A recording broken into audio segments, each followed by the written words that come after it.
All right, we are back with our parenting panel during this COVID season. Again, we were joined by Roxanne Francis, Mike Slack, and Nathan Watley. You know, Nathan, you and your wife have made the conscious choice not to send your kids back. Your kids' school has reopened. Talk to me about why you made that decision. The kids' school hasn't reopened yet, but Oh, okay. Sorry. they're because it's the Montreal, bringing around Montreal, it's still part of the region that's closed. Okay.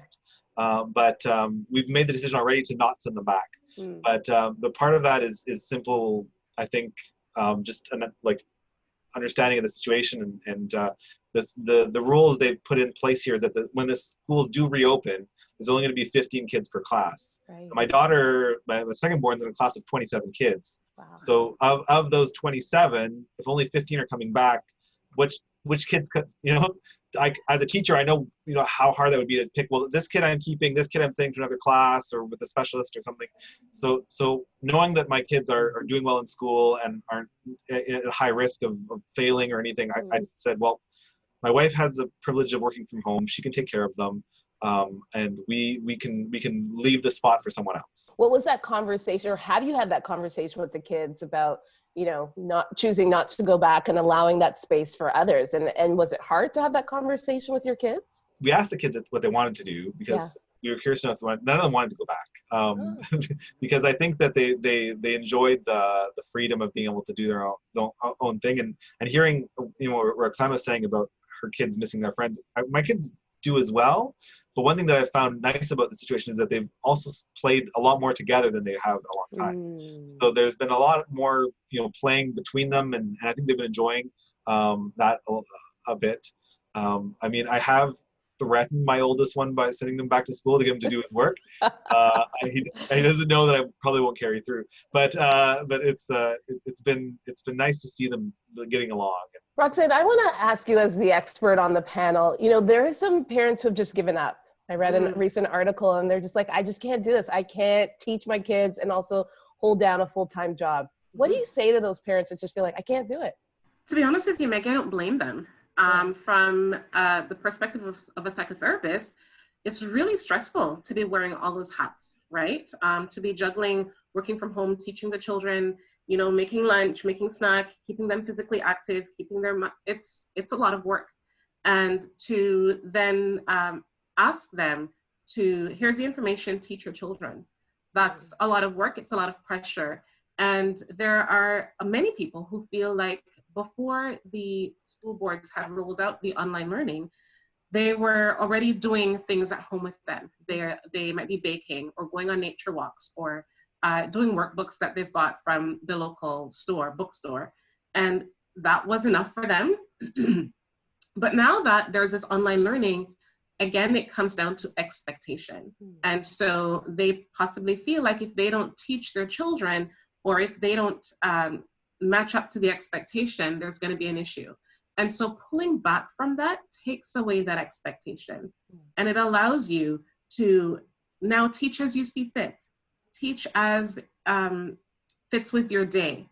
Teach when you have the time. Teach when you're off work, and teach in different ways. And so for many parents, that works for them. And so I say to parents, try to find what fits for your family. And if you're unable to teach the curriculum as rolled out, I don't think your child will be as behind as you might fear. But I know that there are certain families who are already marginalized, who feel like they have to keep their children either ahead or at least on par, so that when they go back to school, they're not falling behind. And I totally get that. But, for each parent, I say, try to find what fits with your family and do that. Yeah. Mike, what have you learned about yourself as a parent throughout this journey through COVID? I'm maybe not as patient as I thought I was. Yeah. I think all of us can kind of say that. Yeah, absolutely. I think it's testing. There's no more boundaries, right? There's no work. You go to work. No. You go to school. I go to work. There's no home and work balance. It's all kind of mixed together, and so it's a real challenge, right? To give yourself that space and to know where you can go to have me time or God time even. So I think that's the biggest challenge, and it works itself out for me in not being as patient as I would like to be.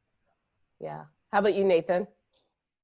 I have a struggle with figuring out, where my role as a teacher, particularly now that I'm teaching at home, or where my role as a teacher ends and where my role as a parent begins, and that's been tricky. And I think that we need to, and I was just hearing what she was saying about parents being tired of teaching their kids. Like, well, we're never tired of teaching our kids. We're teaching them as parents. But if we're trying to teach them as teachers, then maybe that makes us tired because we're expecting to have the same kind of reaction that a teacher should be getting. Like I hear myself saying to the kids, "Hey, well, would you talk to your teacher like this at school?" And of course they wouldn't, but they're not with their teacher at school, so they're going to react differently. And it's been a challenge for sure to figure out that delimitation. And I think that like Roxanne was saying too, like we need to give ourselves permission to be ourselves with our kids and to just do the things that we want to do with the kids.